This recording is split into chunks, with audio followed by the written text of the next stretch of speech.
हिसार शहर से इस वक्त एक बड़ी खबर निकल कर के आ रही है। आपको बता देते हैं, आज सुबह सुबह बालसमंद नहर टूट गई है, जिसकी वजह से पूरा पानी जो है वो बालसमंद के चारों तरफ गिर चुका है। खैर, अब देखने वाली बात यह है कि आखिरकार क्या होता है, क्योंकि फतेहाबाद और टोहाना की बात की जाए तो वहां पर भी काफी ज्यादा पानी जाने की वजह से बाढ़ग्रस्त एरिया जैसा माहौल बन चुका है, जिसकी वजह से सुभाष बराला इस वक्त हिसार पहुंच चुके हैं, जो इस पूरे मुद्दे पर बातचीत करने वाले हैं और साथ ही साथ बताने वाले हैं कि भाजपा और जजपा की क्या तैयारी है बाढ़ को लेकर के। क्या आज भी जो है दोनों अपनी राजनीति खेल रहे हैं बाढ़ में, या फिर लोगों को बचाने की कोशिश कर रहे हैं। बातचीत करते हैं सुभाष बराला से। राणा साहब, प्रदेश में बाढ़ के हालात काफी गंभीर है। फतेहाबाद सिरसा जो फतेहाबाद काफी प्रभावित, शहर में भी पानी आ गया है।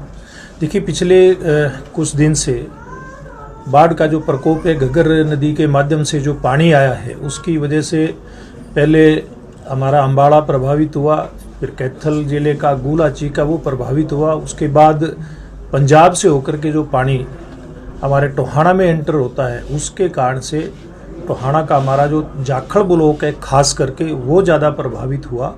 और अब वहाँ से पानी धीरे धीरे करके उतरना शुरू हुआ है और आगे रतिया और फतेहाबाद में कुछ गांव में कल पानी पहुंचा है। उसके कारण से फसल का काफ़ी नुकसान भी हुआ है। एक तरफ जहां सरकार बाढ़ के कारण कम से कम नुकसान हो इस काम में लगी हुई है, और व्यक्तिगत मैं अपनी बात करूं तो पिछले लगभग 8-10 दिन से मैं भी लगातार फील्ड में हूं, लोगों के बीच में हूं। किसी प्रकार की कोई दिक्कत आम जन को ना आए, इस बात का प्रयास हम सब लोगों का मिलकर के चल रहा है। अन्य सामाजिक संगठन भी इस काम में पूरी तरह से लगे हुए हैं और जिला प्रशासन भी पूरी तरह से मुस्तैदी के साथ कैसे कम से कम नुकसान हो इस बात में लगा हुआ है। और हमारी इसके अलावा जो मेडिकल फैसिलिटी है उसमें भी जिला फतेहाबाद के अंदर पूरी तरह से प्रशासन मुस्तैद है। और व्यक्तिगत रूप से मैं भी कुछ हमारी डॉक्टरों की टीम लेकर के कल से जनता के बीच में उनका चेकअप करवा करके फ्री में उनका चेकअप और फ्री में उनको दवाइयाँ उपलब्ध करवाएं, इस काम को भी हमने शुरू किया है। पिछले लगभग 7-8 दिन से भोजन की व्यवस्था भी, चाहे मैं अपनी बात करूं, हमारे कार्यकर्ताओं के माध्यम से, सामाजिक संगठनों के माध्यम से वो भी चला हुआ है। यानी कि कुल मिलाकर के इस दुख की घड़ी में सब लोग इकट्ठे होकर के उसका सामना करें और निश्चित रूप से 1-2 दिन में हालात सामान्य भी हो जाएंगे, क्योंकि टोहाना में जो पानी है घग्गर का वो वापस जाना शुरू हुआ है। जो फैल गया था क्षेत्र में वो वापस जाना शुरू हुआ है। बहुत जल्दी फतेहाबाद और रतिया के हालात भी सामान्य हो जाएंगे। हिसार में भी आज बालसमंद नहर टूटने की खबरें आ रही हैं। नहीं, उसकी मुझे जानकारी नहीं है। अगर ऐसी बात होगी तो अभी अधिकारियों से बात करेंगे, कैसे इसको ठीक किया जाए और जल्दी ठीक किया जाए, इस व्यवस्था को सुनिश्चित करेंगे। सर, विपक्ष 50,000 रुपए प्रति एकड़ की मांग कर रहे हैं, तो आपकी सरकार है, कितना मतलब मुआवजा मिलना चाहिए जो नुकसान हुआ है बाढ़ से?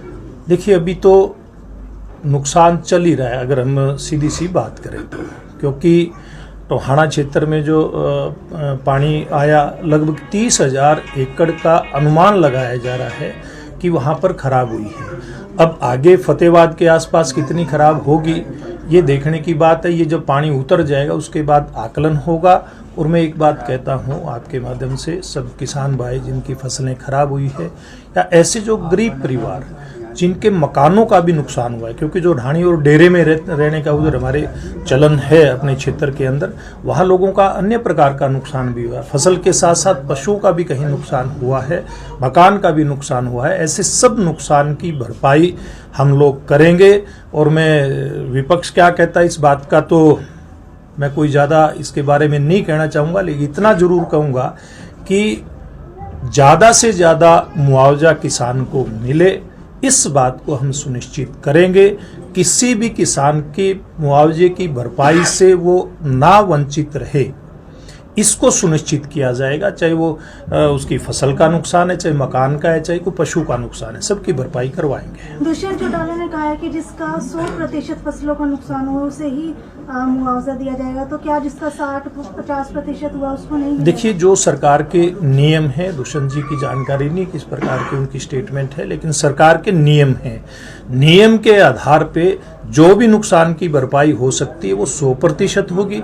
एक बात और मैं कहता हूँ, वहाँ पर जो बाढ़ प्रभावित क्षेत्र है वहाँ सामाजिक संगठनों की बात करें, हमारे भारतीय जनता पार्टी के कार्यकर्ताओं की बात करें, उन्होंने भी आगे बढ़ करके बहुत सारे मामलों में किसान की समस्या दूर करने का एक बीड़ा उठाया है। हमारे साथियों ने, अब मैं अपने खेत की बात करूं, सैकड़ों की संख्या में ऐसे हमारे साथी हैं जिन्होंने अपने खेतों में पनीरी भी बीज दी है ताकि किसान की जितनी भी हेल्प हो सके वो करेंगे। और यहाँ तक कि चारे की व्यवस्था भी, चाहे मैं अपने गांव की बात करूं, मेरे पड़ोस के गांव की बात करूं, हर गांव से, पूरे क्षेत्र से जहां पानी नहीं है वहां चारे की भी व्यवस्था, दूध की भी व्यवस्था, चाय बनाने के लिए चीनी और पत्ती की भी व्यवस्था सब लोग मिलकर के कर रहे हैं। इसलिए कोई विपक्ष या इस प्रकार की कोई बात करता है तो, क्योंकि मेरे सामने कुछ बातें आई थी, अभी भी एक सवाल आया था, इसमें कोई चिंता नहीं है, जो जिन्होंने बातें इस प्रकार की करनी है वो करेंगे, लेकिन बाढ़ पीड़ितों को किसी भी प्रकार से वैसे अनाथ छोड़ने का काम नहीं होगा, ना सामाजिक संगठन, ना पार्टी के नाते, ना सरकार के नाते। पर एनडीए को रोकने के लिए इंडिया का निर्माण किया गया है, इसके लिए क्या कहेंगे आप? देखिए, बड़ी विचित्र बात है। अब वो, मैं कहीं सोशल मीडिया पे देख रहा था, कोई कंपनी, कोई भी कंपनी है, अगर उसका कोई गड़बड़ हो जाए, कोई उसका चेहरा अगर खराब हो जाए, वो नए उसके साथ, फेस के साथ अगर मैदान में आए तो किस प्रकार के हालात होंगे ये लोग समझ सकते हैं। और दूसरा एक बात और भी है, ये कांग्रेस पार्टी के अगुवाई में ये एक इसका गठबंधन का निर्माण हुआ है। और मैं समझता हूँ कभी कांग्रेस तिरंगे झंडा का उपयोग करती है। तिरंगा झंडा कितने साल से केवल एक ही अंतर है, निशान का ही, लोगों को गुमराह करने के लिए। अब वो एनडीए के खिलाफ इंडिया गठबंधन जो उसका नाम दिया है, इंडिया तो इंडिया है, लेकिन लोगों को धोखा देने के लिए अगर इन्होंने किया है तो वो चलने वाली नहीं है। झंडे का भी धोखा लंबा नहीं चला, लोगों ने समझ लिया भाई तिरंगा झंडा क्या है और कांग्रेस का झंडा क्या है। अब लोग ये भी समझ लेंगे इंडिया क्या है, और धोखा देने के लिए जनता को ये इंडिया के नाम पे इन्होंने गठबंधन बनाया है वो क्या है। ये तो बनते बनते इंडिया के, इनके गठबंधन के यानी के होते होते लोगों के बाद ध्यान में आ गई, क्योंकि जितने दल इसमें इकट्ठे हुए हैं एनडीए के खिलाफ, वो सभी दल किसी न किसी रूप में बड़े बड़े घोटालों में उनके नेता संलिप्त हैं, बड़े बड़े उनके ऊपर आरोप लगे, उनके केस, कई लोग उसमें जेल जा चुके हैं और कई जेल जाने की तैयारी है। वो सब लोग जो अपने आप को कट्टर ईमानदार कह के और बेईमाना करने का रिकॉर्ड कायम करते जा रहे थे, अब वो एक इंडिया नाम के गठबंधन के पीछे छुप करके इस प्रकार का खेल खेलना चाहते हैं। ये देश की जनता है, ये सब कुछ जानती है, इनका खेल लंबा नहीं चलने वाला। दिल्ली के सीएम ने भी आरोप लगाया है कि हरियाणा के कारण दिल्ली में पानी जो है आया है। देखिए, सारी बातें स्पष्ट हैं, बिल्कुल स्पष्ट हैं, कहीं कोई छुपा हुआ नहीं है। यमुना नदी कोई नहर नहीं है, नदी है, और जो बैराज है यमुना नगर के अंदर, वो बैराज और उस बैराज का जो पानी है वो कुछ क्वांटिटी में, कुछ मात्रा में कंट्रोल होता है, और जब उसका मात्रा उसकी पानी की बढ़ जाती है तो उसका कंट्रोल दूसरे के हाथ में नहीं रहता, वो बैराज के ऊपर से निकल करके आता है। मुझे लगता है वो आईआईटी के विद्यार्थी रहे हैं, चीज़ों को समझते, सारी चीज़ों को समझते हैं। उनको क्या पता नहीं है क्या बैराज का, डैम का क्या, इसके डेफिनेशन क्या है, इसकी वर्किंग किस प्रकार की है। केजरीवाल साहब हर चीज़ को जानते हैं, लेकिन उनको तो लोगों की आंखों में धूल झोंकने की आदत पुरानी है, आज की नहीं है। इसलिए वो ये आरोप लगाना बंद कर दें। ये दिल्ली की भी जनता जानती है और ये हरियाणा की भी जनता जानती है कि किस कारण से और क्यों दिल्ली के अंदर बाढ़ आई है। इससे ज़्यादा पानी तो कुछ साल पहले भी गया था, अभी तो 2-2.5 लाख क्यूसिक के आसपास गया है, 6 लाख क्यूसिक क्रॉस किया था, उस समय दिल्ली के अंदर बाढ़ नहीं आई।